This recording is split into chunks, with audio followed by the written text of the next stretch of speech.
This one play here shows you the problem the Warriors have been facing recently. I mean, you got 4 guys wearing black and 1 giant 7-footer in the middle. Watch what happens.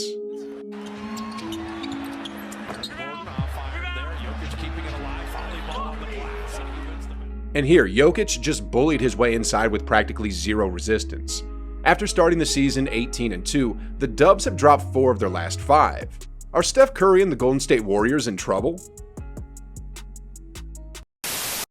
The honest truth is, despite dropping 4 of their last 5, the Warriors are exactly where they want to be.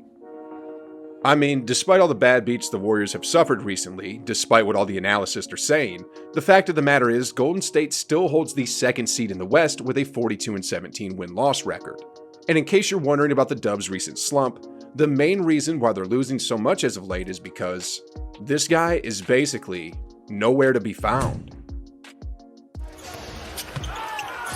Butler setting up Tucker, and Draymond says, I've seen him. A lot of contact on the way up. Green with the run. I mean, imagine taking CP3 out of the Suns lineup or leaving LA in the hands of AD and Westbrook without LeBron. I mean, at best, they'd both exit in the first round of the playoffs. It's pretty self-evident at this point that Draymond Green has an incredibly high basketball IQ, probably right up there with CP3 and LeBron. And without him, you can see how the Dubs are crumbling, especially on the defensive end of the floor. And in addition to what he provides with his smarts, he's also the guy who provides the energy and sets the tone of the game. Here, check these out. Halliburton took 19 field goal attempts last night. Thompson, the roll man. The bigs of the NBA are currently abusing the Dubs in the interior because of their lack of size.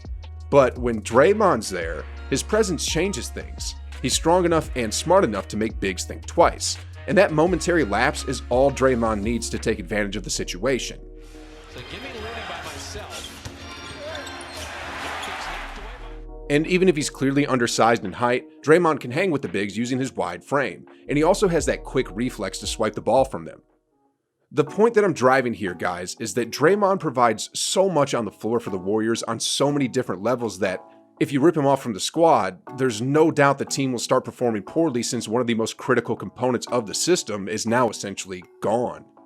That was pretty much evident in their 2-point loss against the Knicks, where they got out-rebounded horribly. And when a reporter asked Steve Kerr if he believes that Draymond could have been the answer to their rebounding dilemma, he said, "I do actually, yeah. Draymond is a game changer for us, so I think we're doing a great job of withstanding his absence. Our guys are fighting out there, we are who we are. We're a small team and guys have a bunch of games since Draymond has been out. I'm not worried about our team or anything. I'm disappointed that we couldn't win tonight, but I feel good about where we are." Again, guys, at this point, there's absolutely no cause of concern for the Dubs because remember, we're playing for a championship in June, not for the best regular season record in February. Anyway, moving on here. If we're going to take a closer look in terms of numbers, the Dubs have been struggling heavily on the defensive end of the court. Although Steph and Klay have a ton of firepower, giving up 118 a ball game is simply not a recipe for success. Well, despite the setback, there's a silver lining waiting around the corner because according to the latest reports, both Draymond and Wiseman are finally returning from their injuries sometime around the first week of March. And if things went smoothly for these two in rehab, there's no doubt that the Dubs stock in both offensive and defensive categories will rise to the top once again. And speaking of Draymond's recovery, Steve Kerr had some good news in a recent interview. I haven't seen him work out because he works during off hours, but every time I speak with him, which is pretty much every day, he tells me how great he's feeling and how well he's doing. This is expected. This was kind of the message that I heard from day one, that everyone felt really positive that given time in rehab that there would be a good result. That seems to be where we are heading. Anyway, let's now switch our focus from the struggles of the Warriors to some of the bright stuff going on within the organization. The first thing I gotta mention is Kuminga. I mean, the best thing happening for the Warriors is the development of their 2021 number 7 pick, Jonathan Kuminga. He's been nothing short of amazing and is developing into a star right before our eyes.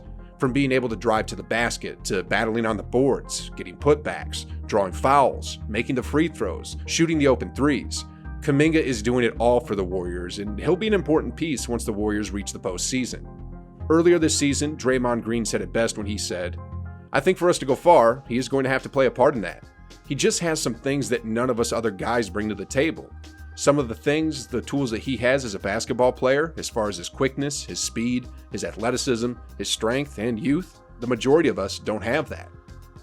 Anyway, in addition to Kuminga's development, the Warriors also have developed Jordan Poole into a sixth man of the year type player. Jordan Poole is now leading the league in free throw percentage at 92.2%, and his mentor, Steph Curry, is right behind him at 91.9%. The fact is, Poole has developed into a 3-level scorer, and it won't be long until he's playing consistently at an all-star level. He's learned how to break down defenses, he's learned how to get to his spots, and as evident from this game winner against San Antonio, Poole is more than capable of making big shots to help the Warriors win games. Moving on here. The last bright light for the Warriors is the fact that Klay has returned as Klay. I mean, on offense, he's about 95% of where he was pre-injury.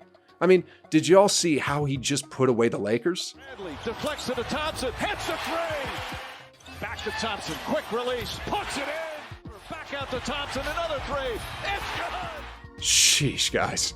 And as far as how Klay's been on the defensive end of the court, here's what he had to say himself. I think I'm at like 80%. Still have a long way to go, but 80% me is still great on that side of the ball.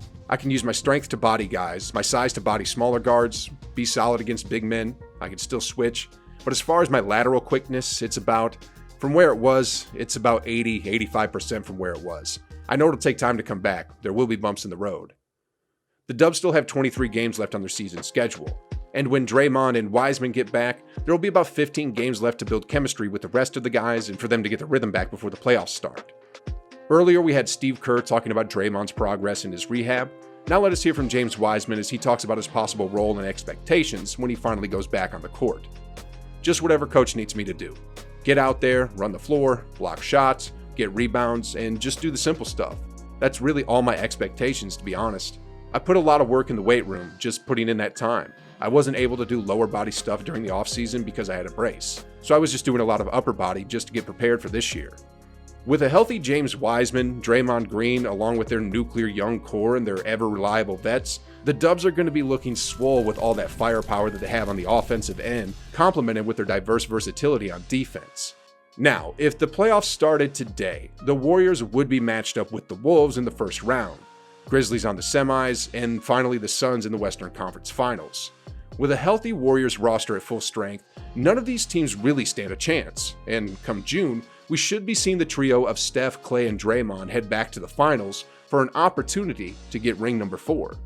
Anyway, back to Kuminga a little bit here really quick. Have y'all ever wondered what people are thinking about him these days?